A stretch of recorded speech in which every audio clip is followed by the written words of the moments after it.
Join us every Wednesday for InFocus, a weekly talk show produced by the SKNIS Information Service, where we provide exclusives with key persons within the government and discuss pertinent, relevant, and interesting matters that affect us all. Tune in every Wednesday, live on ZIZ Radio and streamed live on Facebook at SKNIS Media and ZIZ Online.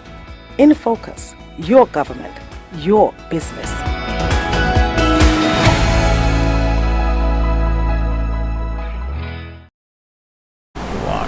I'm Ian Richards. Welcome to InFocus, a weekly program where we zoom in on what's happening within and throughout the government, your government.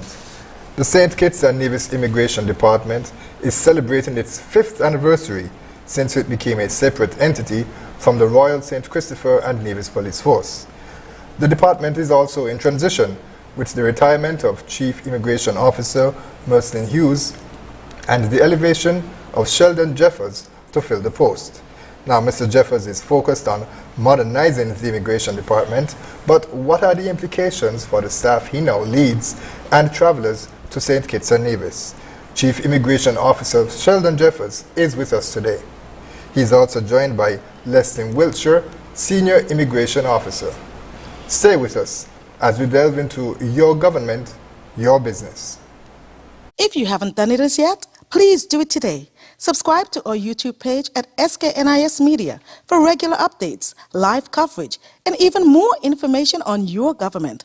While you're at it, like, share, and interact with our Facebook and Instagram pages at SKNIS Media and SKNIS Info.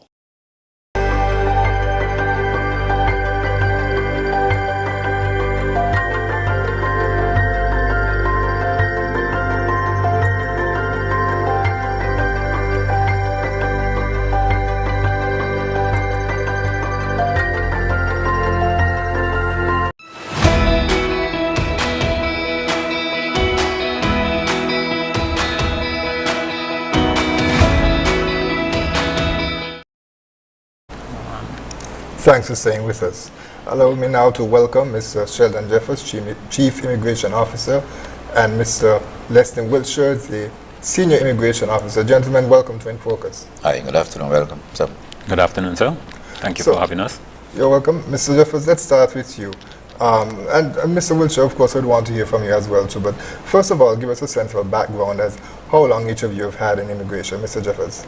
Well, I was first transferred from the Royal St. Christopher and Nevis Police Force in 2000, and if my memory serves me correctly, I believe it was a time when the first time we would have hosted Carrie Festa, and I recall being in the barrack room and getting ready for my duties at the Figueroa outpost when the then Sergeant of Police and an immigration officer at the time, Mrs. Huggins, came to the barrack room, the male barrack room that is, and she asked expressed interest in persons who would want to work at the immigration department to assist with the manpower at the time because they were hosting Carrie Festa. And she came to me and I said yes, and the rest is history. Mr. Wiltshire? Well, I was transferred about maybe 2 years in around 1998. Transferred from where? From the police, because both of us were police officers. Okay. So we were transferred to the immigration department. And that is a department I always wanted to work at. So it was good news hearing that I was going to be transferred to immigration. And I can recall after being transferred to immigration, I've been in immigration for roughly 25 years, maybe a break of 2 years, where I was then transferred to the Jean and France Hospital for a stint of 2 years. So tell me a bit about immigration. You said that is something that you always wanted to do. What was the attraction with working at the immigration department for you, Mr. Wiltshire?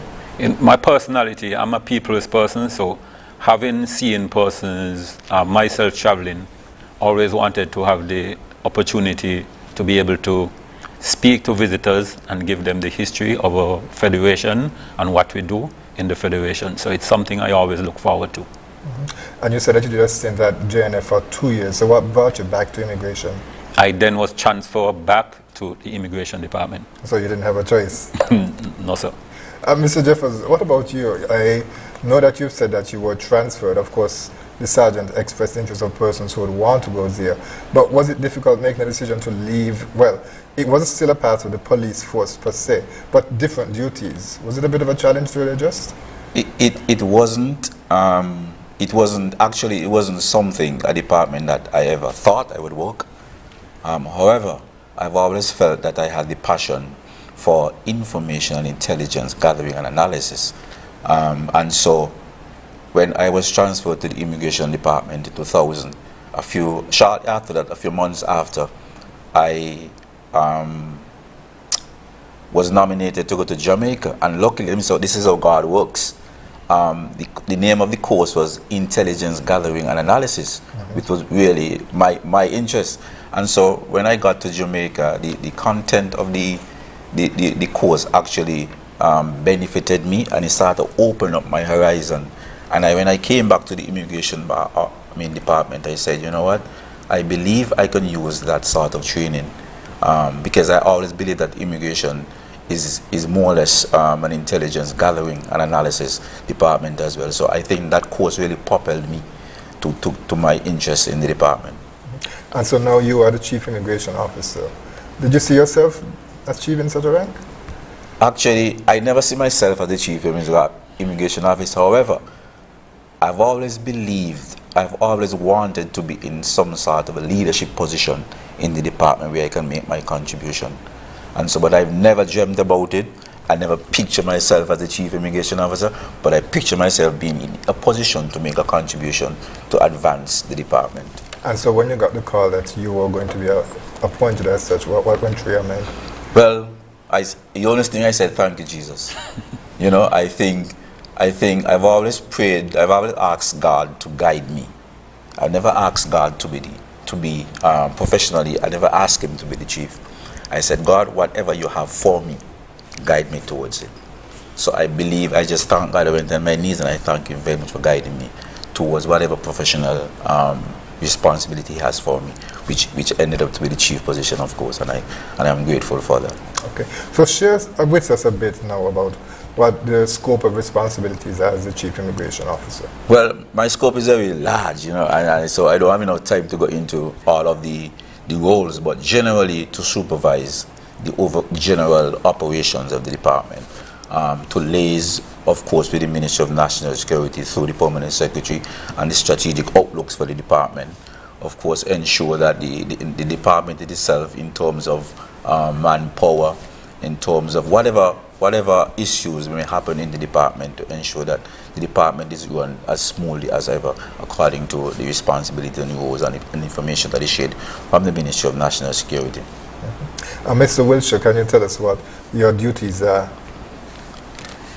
As the senior immigration officer, my duties are to ensure that the persons at the airport, in particular, that's where I'm based, to ensure that they are doing what they are supposed to do in terms of making sure that the passengers, when they get to the Federation, the officers are in their booth. I am also responsible for making sure that the supervisors do what they're supposed to do in terms of supervising their subordinates, and also to report to the Deputy Chief Immigration Officer, and also, if I have to, report to Mr. Jeffers, who is the Chief Immigration Officer, at the same time. But it's to oversee the running of the airport at present.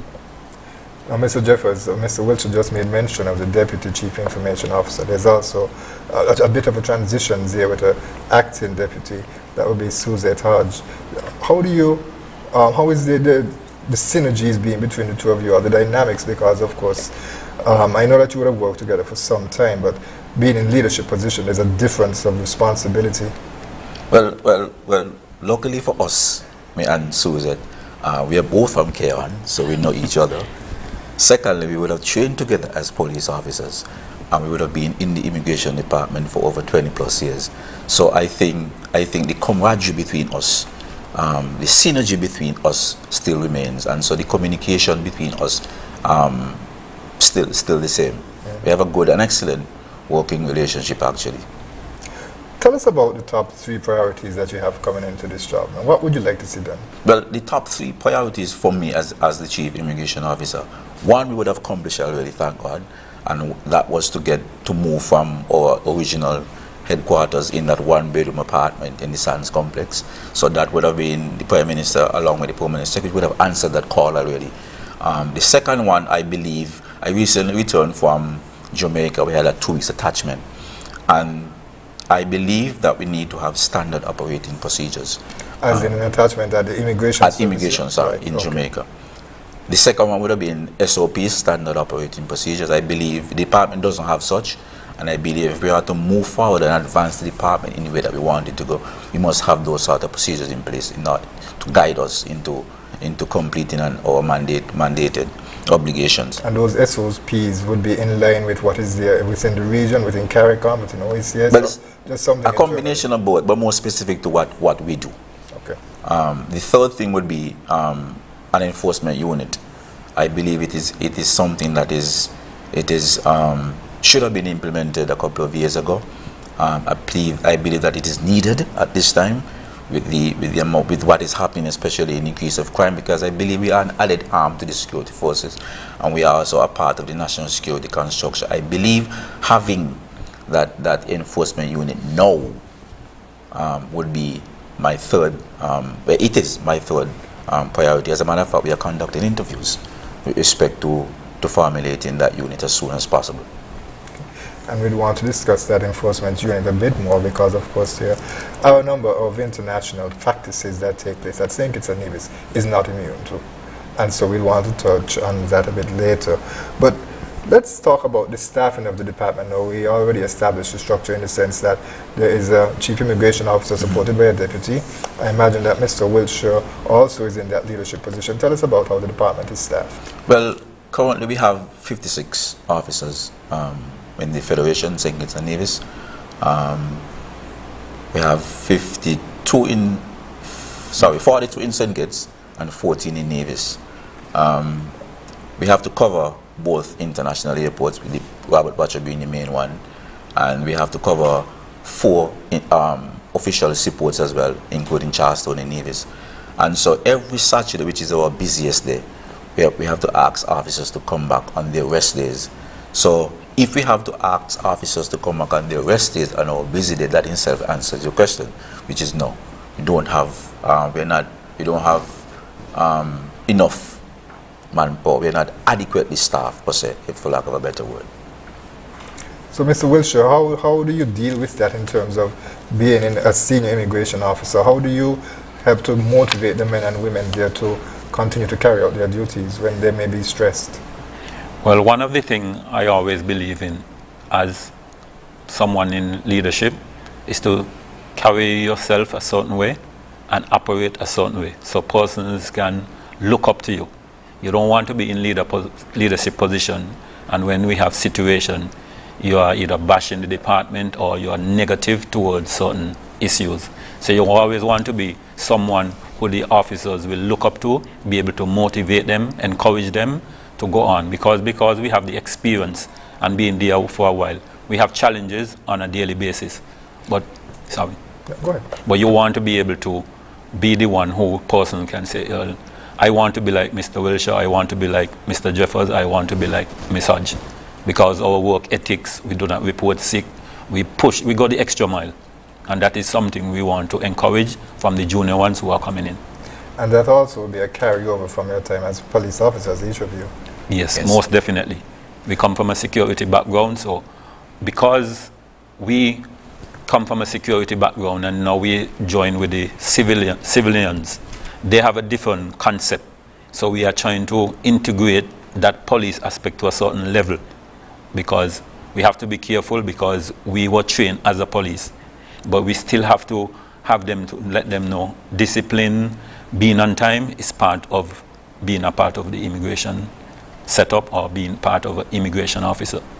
Well, is there pushback, Mr. Jeffers? Is there pushback sometimes from civilians who may say, okay, you're from a different background, you might have gone through training school where these things would have been drummed into you, but we are civilians, we don't necessarily have that type of mindset. Is there pushback from the staff at times? Yes, it is a challenge at times. Usually our trainings are for 2 weeks.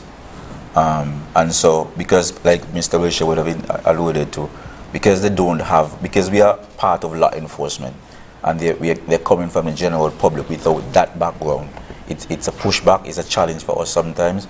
But like Mr. Risha said, with the experience that we have, we try to enforce, we try to enforce that part of it into them as early as possible, to get them to think that mindset. I know it's not easy sometimes to balance those conflicting responsibilities.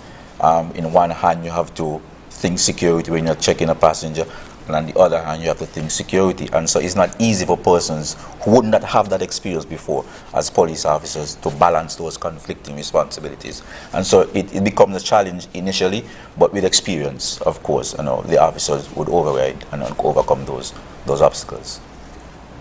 And talk to us about the responsibilities of an immigration officer. Now, what does that entail? Well, as immigration officers, we are first law enforcement officers, and we are responsible for making sure that we control the influx of passengers and persons in transit. We also are the gatekeepers. And gatekeeper, I can use a typical example. You're the host today. You're at home. Before someone knock at your door, you're not going to go and just open the door like that. You're definitely going to peep. You're going to do other things before you actually open the door. And that we are trying to get into the officers, that when you get to that booth at immigration, although you're immigration officer, you have to think about who you're allowing into the federation, because that in itself can create problems down the road. And it can put also pressure on the government post, because if we allow persons into the federation, for example, on a one-way ticket, by the time it's time for them to go back out, the government have to be able to come up with that money to get them back out. We don't want those kind of things. So they have to understand their responsibility and take it seriously. We have a civil responsibility not to allow and facilitate entrance into the federation of persons who are not beneficial. So we have links with the JRCC, who sometimes inform us about persons in relation to advanced passenger lists. What's JRCC? The JRCC, the Joint Regional Communication. Yes. So they sometimes give us a heads up of persons who might have whatever issue, so we can be alerted. But at the same time, the officers have to be vigilant. And that's what we are trying to push into the officers, to be vigilant and take your job seriously, because we are the first line of entry. And also at the same time, we also, this same line, first line of entry, and when persons are leaving, the same officers, most of the time, they are there to they are there to when the person are departing. So it's very important is that we allow persons in, and when they are leaving, we are right there to let them know how was your trip and ask them certain information and basically find out how was their visit in the federation, and that in itself can go a long way. And if I can just add to what Richard says, the reality is, Mr. Richards, that a lot of persons actually don't know what we do. Persons would probably look at us as receptionists at a hotel, where we check people in and check people out. But like Mr. Richards said, we are the gatekeepers, and the definition of gatekeepers. You allow persons, you have that to allow persons in. And so we are an added arm to the security forces. We are also married somewhat to the tourism industry or the tourism product. Our job basically is to protect you, Mr. Richards, to detect persons with unscrupulous activities before they come into the country. And so we have a very important role. We also work with the police closely. Mr. Richard mentioned the Joint Regional Communication Center. We also have MOUs with Customs, the Defense Force, the Inland Revenues, the Financial Investigation Unit. We also have a very good relationship with some international and regional agencies. So at the end of the day, I don't want people to see us as the receptionists, as they see us. but we are much more broader than that. We are still part of the whole national security construct to protect people like you, Mr. Richards. Someone who is very important, but also every citizen in St. Kitts and Nevis is important, and so that protection, of course, is afforded to all of us, and certainly we appreciate the efforts of the men and women at immigration. So it's about to get a lot busier at the airport with a number of flights, new flights coming into St. Kitts and Nevis. We're going to talk about that in a minute, but first we're going to take a quick break. We'll be right back for more in Focus.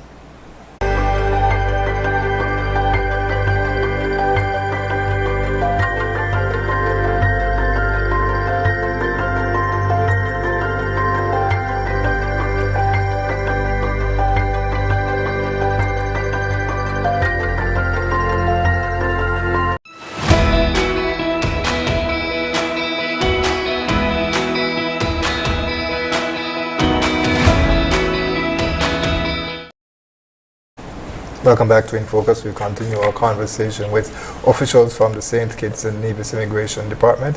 Mr. Jeffers, who of course is the Chief Immigration Officer, and Mr. Leslie Wiltshire, who is Senior Immigration Officer. Now, Mr. Jeffers, we left on the note where we spoke about the new incoming flights that are expected in St. Kitts and Nevis. Is JetBlue that is supposed to come on stream. That was a flight from the United States. There is Inter-Caribbean, which came up from Barbados, and there's also Caribbean Airlines that is coming here to St. Kitts and Nevis. Certainly, it's going to be very busy for yourself and your staff. How prepared are you? We're ready. We're always ready, Mr. Richards. The beauty about it, though, when we look at the schedule so far that we have for Caribbean Airlines, and well, Caribbean would have started already. We don't have a schedule for JetBlue, but based on the schedule that we have for Inter-Caribbean and JetBlue, they are coming on the days that is normally very quiet on the airport. And so, with the limited resources that we have in terms of the human factor, the manpower, if we could handle 8 or 9 of those big jet aircraft just on a Saturday, with the limited resources that we have, I think we are more than ready to handle Inter-Caribbean and Caribbean Airlines, which fall on not on that busy day, which is a Saturday. So, yes, we are ready. Mr. Wiltshire, I would imagine that the persons have been communicating with you about the fact that, you know, there is additional responsibilities now on days that might be considered a bit more quiet, as Mr. Jeffers would have explained. Are they seeing it as a matter of fact that they have to keep going, putting out 100% at all times, or do they feel like, okay, that this is something that, you know, they will be up to, based on Mr. Jeffers saying that they are ready, but, you know, it's taken away from the downtime that they may have? Well, that's the whole thing, and that's where we as the leadership comes in, because you find some of the officers, they are not really gravitating to the modern or the news. So you'll find these, but we have scheduled, we communicate to them on a regular basis, which is very important. So by communicating to them, they will have an idea, okay, these flights are going to be coming in shortly, and to be prepared. But as Mr. Jeffers rightly said just a while ago, on a Saturday is the most busiest day, where you have 8 jets. And within that space, none of those days you will have up to 8 jets. Saturday is very challenging. And if we can deal with on a Saturday, we can deal with any other days with 1 or 2. Because the volume of the flights cannot add up to on a Saturday. And I can use, based on my experience, I remember one Saturday we had over 3,000 passengers adding up to all the flights. And I was working on the Saturday, and it was a space of 20 minutes. So the office, and the good thing about it, we have just 2 new additional officers, and they're already into the system. So the best time was to get them in when it is a slow period. Because what you don't want to do is to get on persons in the height of the season. And they have been doing remarkable so far. And that must make you incredibly proud, Mr. Jeffers, I would imagine. That is what I said, we are ready. Okay. So you've referred to earlier the enforcement unit that you would like to see established. Now, talk to us first of all, if somebody overstays their entrance into St. Kitts and Nevis, because of course persons are admitted with a time period. Now, CARICOM nationals, OSS nationals, they're allowed, depending on how they move, you know, there may not be any sort of restrictions as it relates to that. But then somebody who may say, let's say, had to get a visa to come into St. Kitts and Nevis, so to say that they were to overstay, they say, what happens then? Well, like as I indicated earlier, Mr. Richards, about when you asked about the 3 priorities, and I alluded to the enforcement unit being one of them, and I also mentioned that it should have been a department that we should have implemented quite a number of years ago, and so with the absence of that enforcement unit, it started to restrict us in terms of going out in the field to look for persons who have been overstayed. Even though we know, because our records indicate that we have a huge list of persons in the Federation who have overstayed, but in the absence of the enforcement unit, we do periodical checks. We would have visit certain business establishments. We depend on the intelligence sometimes of persons in general public to assist us, and when we go out to look for them, it's one of 3 things, or 2 or 3 things that we do. We normally encourage them to regularize their status at the Ministry of National Security, or we ask them to leave, or the third option, we could charge them for overstaying. In most instances, they would go to National Security, regularize their status, or they would leave. But the importance of the enforcement unit would assist us greatly in accomplishing those kind of tasks with respect to overstaying. We are presently in the process of upgrading our border management system, and in that border management system is going to be a report module specifically for overstayers, so we could identify them who they are more specifically. And I would imagine that unit will also assist in cases where there are instances of human trafficking that may take place as well too. Yes, human trafficking, human smuggling, yes. So is there collaboration between the police and immigration at that point where you have to go out and, you know, seek persons who are overstayed their welcome essentially?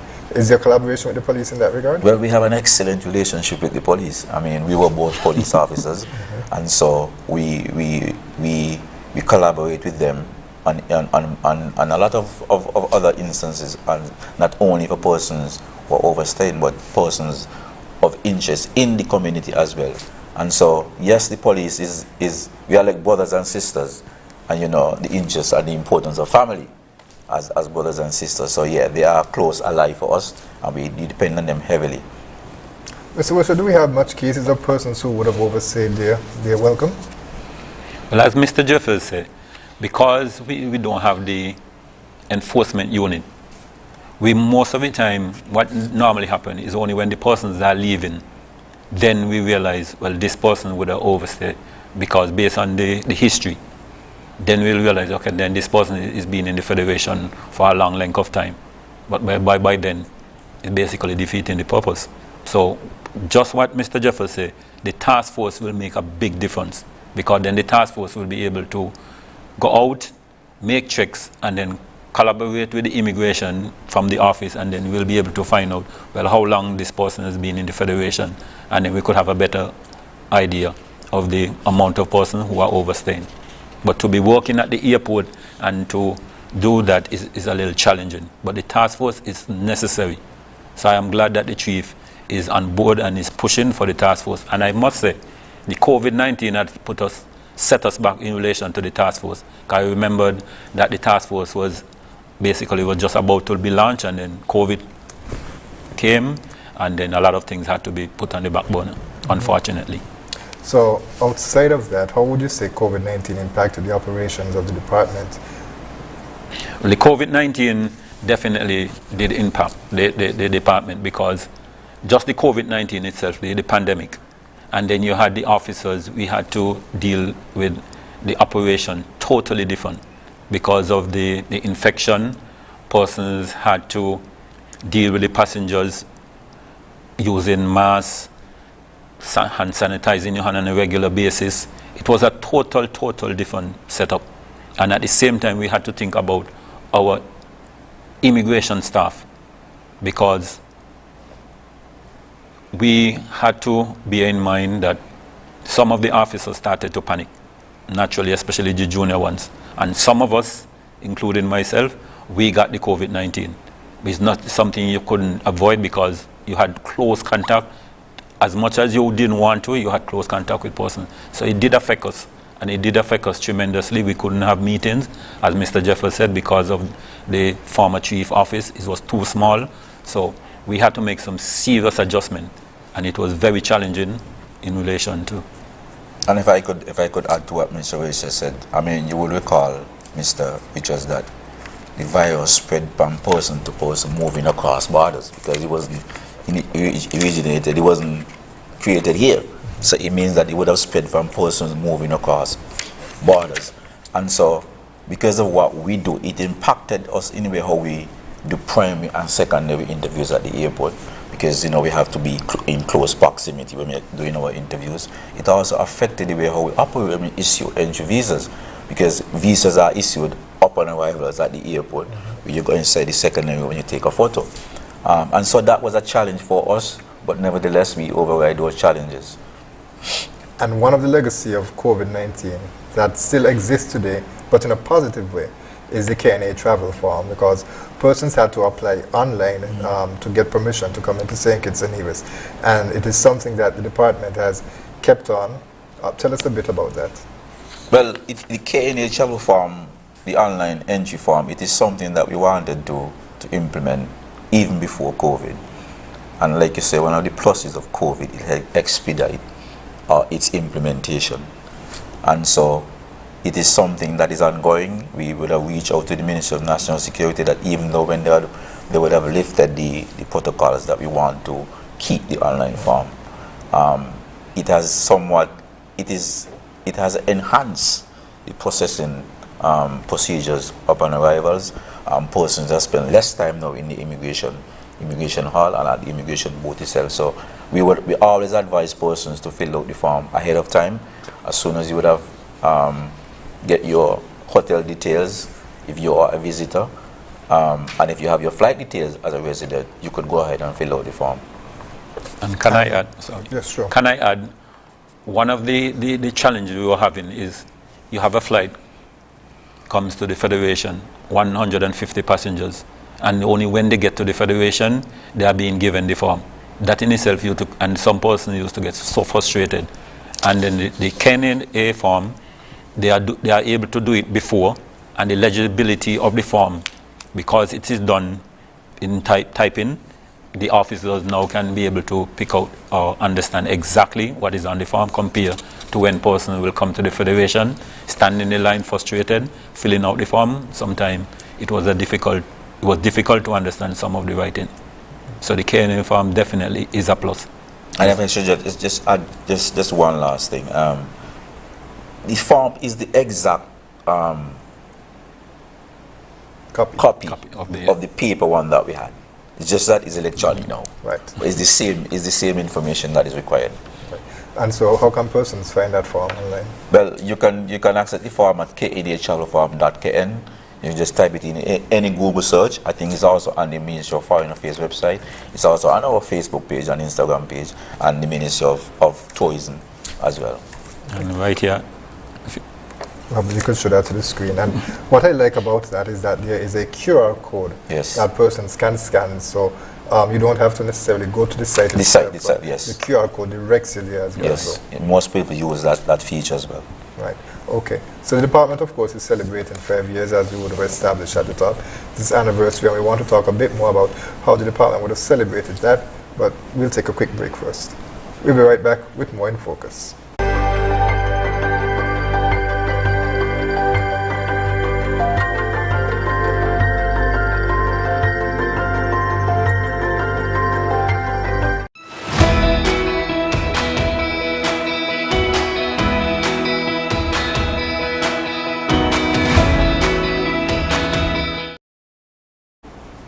Welcome back to InFocus. We continue our discussion with officials from the Immigration Department, and we are talking now about the celebration of the department 5 years since it was separated from the Royal St. Christopher and Nevis Police Force. Mr. Jeffers, Chief Immigration Officer, how is the department celebrating? Well, we initially had planned a number of functions, because we are still in a restructuring stage, and so we don't have a budget per se for immigration, and so finance was always going to be an issue for us, and so we had to put some of our activities on hold. But the activities that we had, as a matter of fact, we had some fundraising activities. We had 2 breakfast activities.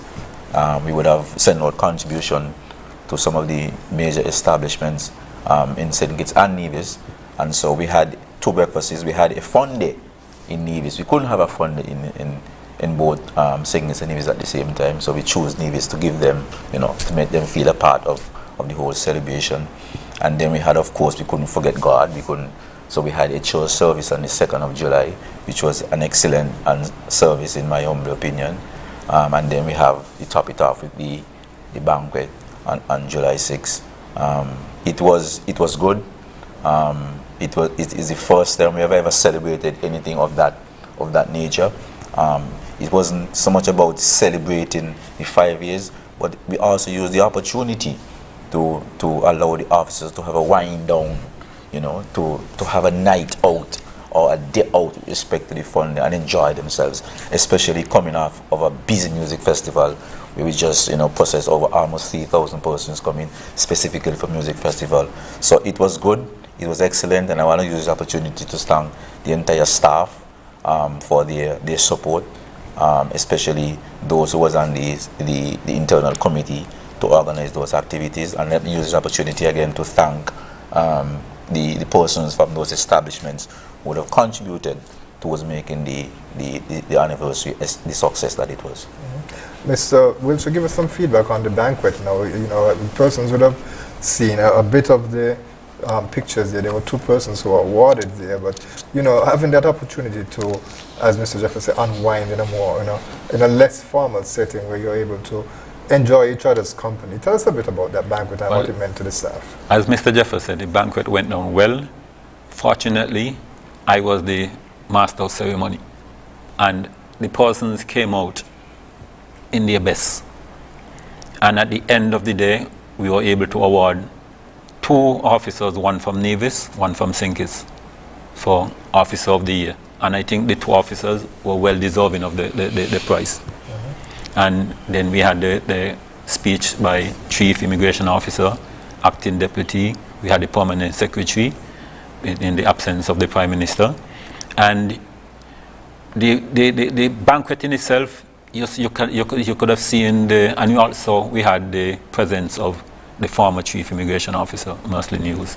And you could have seen where a person is something was well wanted. They wanted a banquet, something you can, as Mr. Jefferson said, wind down. And it was well organized, it was well put together. All of us enjoyed ourselves. And I don't think you wanted to be there at the end of the banquet when the music was turned on. The chief did ask for gospel, but I don't think it was gospel. But as I said, it was something that the officers, and they deserve it, because just coming off of music festival. And I want to use the opportunity to thank all who was a part of it, even the persons who were the catering, and your staff who was there to take some pictures, so at least the general public can know what immigration is doing for the officers and where we are going forward.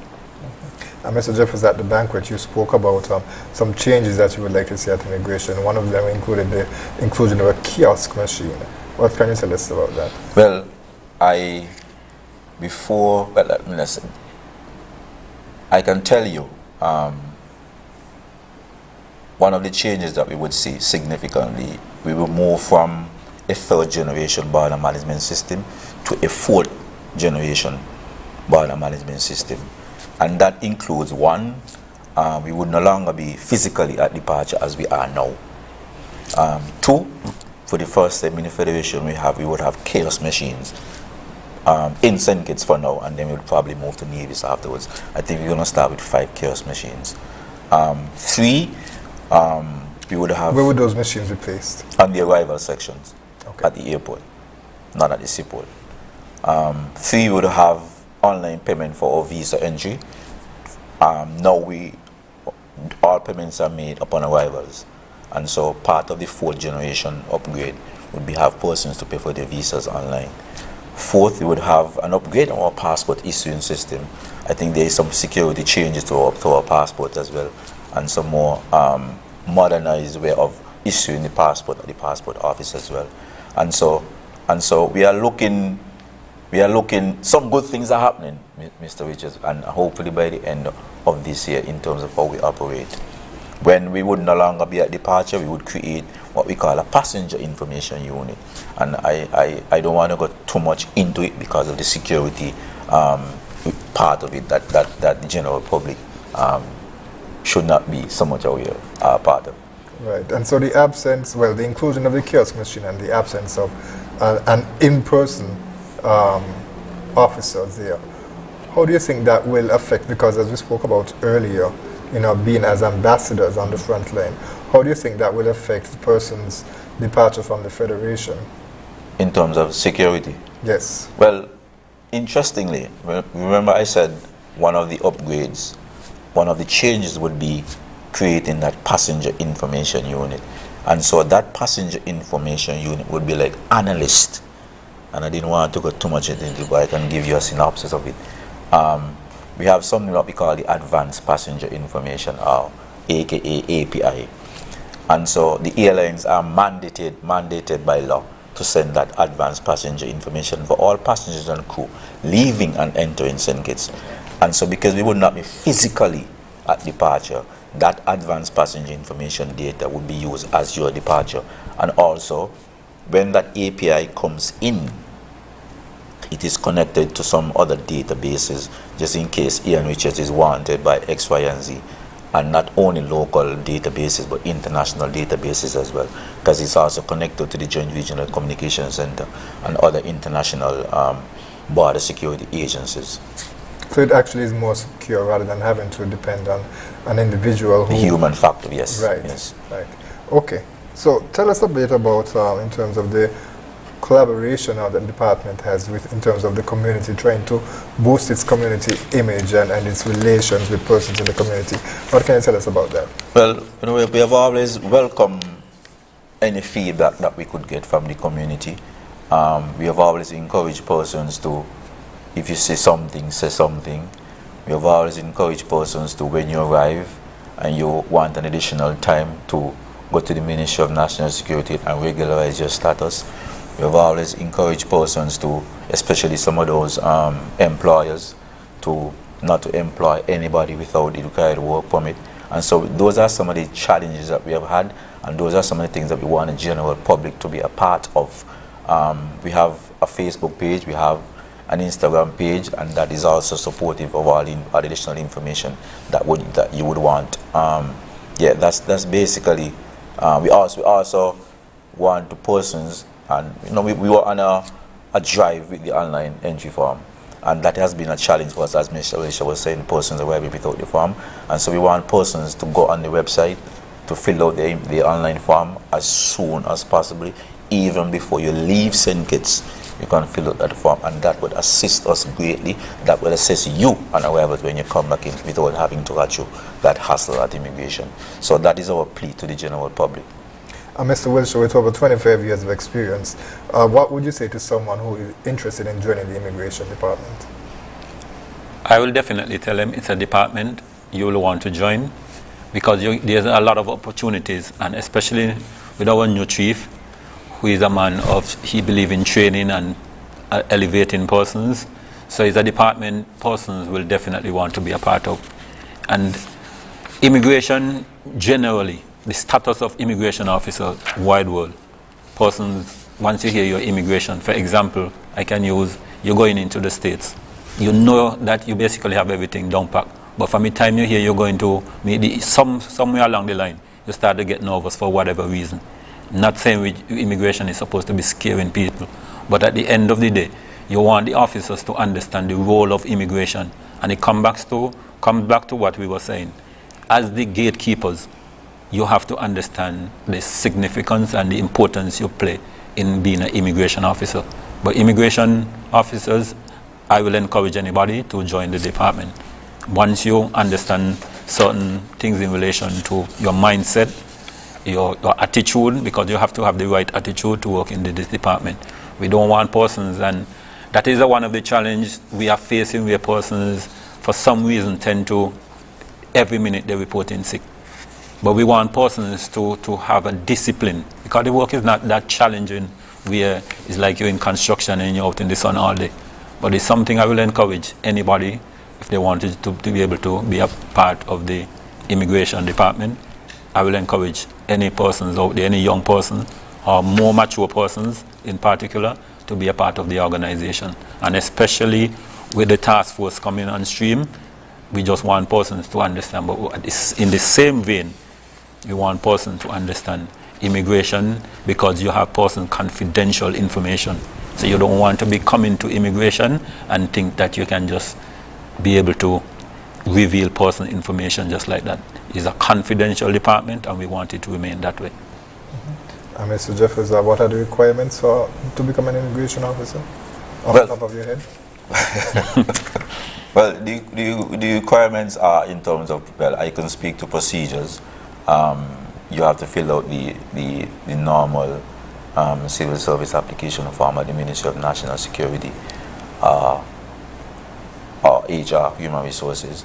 Once that application is submitted, it is then forwarded from HR to the Ministry of National Security, and the Ministry of National Security to the Permanent Secretary, which will forward it to us to have an interview with the prospective employer. And then from that interview, and based on the information that is on the application form, we will make our determination whether or not that person is suited. Of course, it has to be a citizen of St. Kitts and Nevis. Right, and so final question in terms of how persons can find out more about the immigration department. Well, like I said, like I indicated earlier, we have a Facebook page. You could just type in St. Kitts Nevis Immigration Department. We have an Instagram page. We had a website that we were working on, but it is somewhat down. You can call us at 465-8470 if you have any supporting or additional information that you would like to have, or you can visit my office, which is now located at the top floor of Burger King on the corner of New and Central Street. Okay. Chief Immigration Officer Sheldon Jeffers and Senior Immigration Officer Mr. Leston Wilshire, thank you, gentlemen, for appearing with us today on InFocus. That was a formal show that I hosted. It's called Perspectives. In any case, we thank you, viewers and listeners, for being with us for this edition of InFocus, and we encourage you to join us next week at the same place, at the same time. I'm Ian Richards. Join us every Wednesday for InFocus, a weekly talk show produced by the St. Kitts Nevis Information Service, where we provide exclusives with key persons within the government and discuss pertinent, relevant, and interesting matters that affect us all. Tune in every Wednesday, live on ZIZ Radio and streamed live on Facebook at SKNIS Media and ZIZ Online. InFocus, your government, your business.